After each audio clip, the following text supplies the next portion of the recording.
Hi students, देखिए आपका chapter number 2 है क्लास 8 का शब्द विचार हिंदी शब्दकोश। इस लेसन के अंदर हम लोग शब्द विचार में बहुत सारे शब्दों के बारे में देखेंगे, जिसमें आपके तत्सम शब्द आएंगे, तद्भव शब्द आएंगे, देशज, विदेशी और पर्यायवाची शब्द और बहुत सारे आपका पूरा शब्द भंडार आएगा हिंदी शब्दकोश का। तो देखिए हम लोग स्टार्ट करते हैं कि किसी भाषा के सभी शब्दों का समूह उस भाषा का शब्दकोश या शब्द भंडार कहलाता है। समय के साथ प्रत्येक भाषा के शब्दकोश में परिवर्तन होता रहा है। भाषा में नए नए शब्दों का समावेश और पुरानी जटिल शब्दों का प्रचलन से बाहर हो जाना परिवर्तन की प्रक्रिया का अंग है। देखिए स्टूडेंट्स, जैसे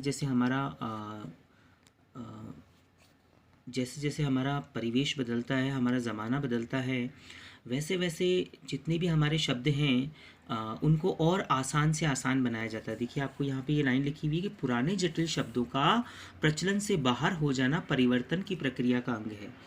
इसी प्रक्रिया के अंतर्गत हिंदी भाषा में विभिन्न वैज्ञानिकों की खोज और आविष्कारों के फलस्वरूप नए नए शब्द आ गए हैं, जैसे computer, fridge, mobile, radio, inverter आदि। इसी प्रकार कुछ शब्द प्रयोग से बाहर भी हुए हैं, जैसे छटाक, शेर, ठीक है, मन, टका। जैसे पहले के लोग नहीं कहते थे कि मुझे 1 मन अनाज दो, मुझे 2 मन अनाज दो, ठीक है, 1 शेर, 2 शेर, ठीक है, टका, फरलांग, घड़ी आदि। अब आप लोग देखिए हमारे हिंदी भाषा के अंदर शब्दों का जो वर्गीकरण है, हिंदी भाषा में शब्दों का वर्गीकरण 4 प्रकार से किया जाता है स्टूडेंट्स।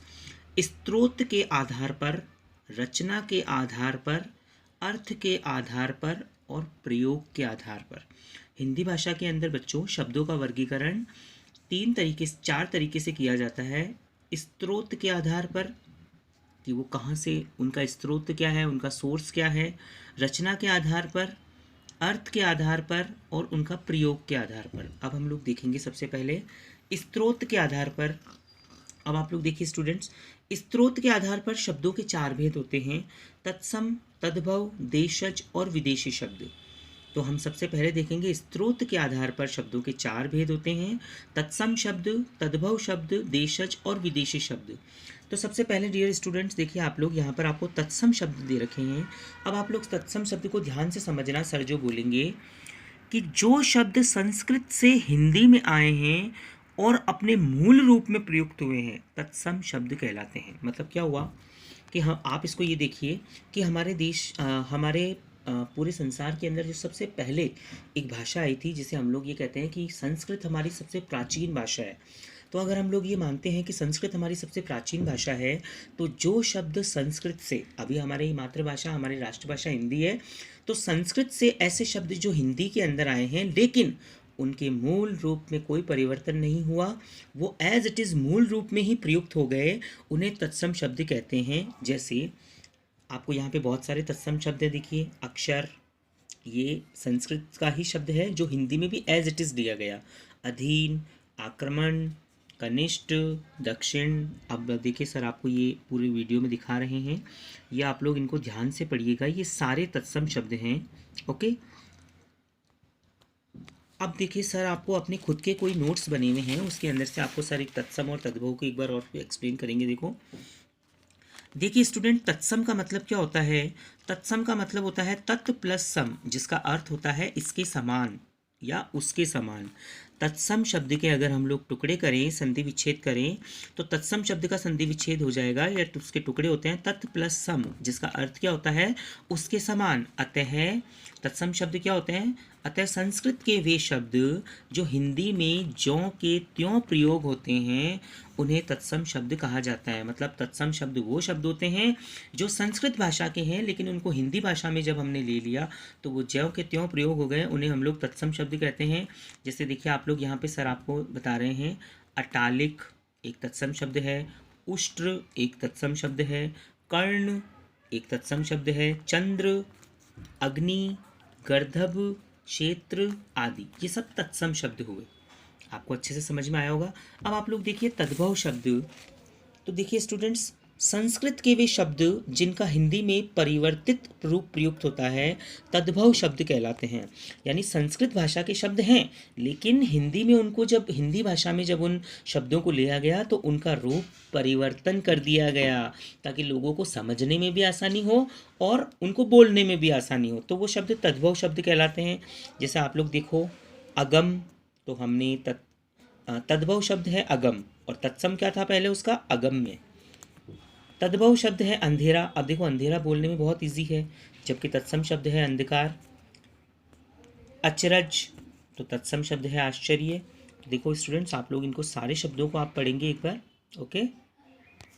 अब हम लोग देखिए यहाँ पे देखते हैं वापस से कि तद्भव शब्द क्या होते हैं। कि संस्कृत भाषा के वे शब्द जिनका हिंदी में रूप परिवर्तित उच्चारण की सुविधा के अनुसार प्रयुक्त किया जाने लगा, उसे तद्भव शब्द कहते हैं। तो आपने सर ने आपको आपकी बुक से भी बताया और अपने नोट से भी बताया कि संस्कृत भाषा के वे शब्द जिनका हिंदी में रूप परिवर्तित उच्चारण की दृष्टि से, तो देखो अभी सर ने आपको क्या बताया कि उच्चारण की दृष्टि से पहले लोग अंधकार, ये तत्सम शब्द है, लेकिन अब इसको सब लोग अंधकार बोलेंगे तो ये बोलने में थोड़ा टिपिकल होता है, जबकि हमने हमारी सुविधा उच्चारण के अनुसार इसको अंधेरा नाम दे दिया, ये तद्भव शब्द हो गया, ओके। तो ये आपकी तद्भव की डेफिनेशन हुई। अब देखो, पहले तत्सम शब्द में अटालिक बोलते थे और तद्भव शब्द में अटारी बोलते हैं, ठीक है। अटारी बॉर्डर नाम सुना आपने, तो वो अटारी। पहले उष्ट्र, ऊंट को पहले तत्सम में उष्ट्र बोला जाता था, आजकल लोग ऊंट बोलते हैं। ऊंट नाम बोलना बहुत इजी है उच्चारण के अनुसार, सुविधा के अनुसार। कर्ण, अब हम कान बोलते हैं। चंद्र, अब हम लोग चांद बोलते हैं। अग्नि, हम लोग आग बोलते हैं। गर्दभ, हम लोग गधा बोलते हैं। और क्षेत्र, अब हम लोग खेत बोलते थे, ओके स्टूडेंट्स। तो आपको बहुत अच्छे से समझ में आया होगा ये देखिए, ये आपके पूरे जितने भी दिए हुए हैं, सर आपको वीडियो के माध्यम से दिखा रहे हैं, ये आपके सारे तत्सम शब्द हैं, तत्सम और तद्भव हैं, ओके। आप रीडिंग करेंगे इनको आराम से, वीडियो को आप पॉज करके रीडिंग कर लेना इनको अच्छे से। ये देखिए, पहले आपके इधर ये तद्भव है, उसके बाद तत्सम है, तो ये सर ने जो आपको टेबल दिखाई है, ये पहले क्या है आपके, ये तद्भव है और ये तत्सम है, ओके। अब आप लोग देखिए देशज शब्द स्टूडेंट्स। हिंदी भाषा में भारत की विभिन्न बोलियों से भी अनेक शब्द आए हैं या आवश्यकता पड़ने पर गढ़ लिए गए। यानी कि हमारी हिंदी भाषा के अंदर, हमारे भारत देश के अंदर बहुत प्रकार की बोलियां बोली जाती हैं, तो उनसे भी बहुत सारे शब्द बोलियों से हमने लिए और आवश्यकता पड़ने पर उन्हें गढ़ लिए गए, यानी कि उनको इस्तेमाल के अंदर ले लिया गया, उन्हें देशज शब्द कहते हैं। अब आप लोग देखिए देशज शब्दों के अंदर कपास, परवल, बाजरा, भिंडी, मिर्च, चिकना, चूड़ी, ताला, मुकुट, डोसा, और ये बहुत सारे शब्द हैं जिनको स्टूडेंट्स आप लोग पढ़ेंगे। ये सारे देशज शब्द हैं, यानी हमारी खुद की, मतलब देश की ही बोली से, भाषा से लिए गए हैं।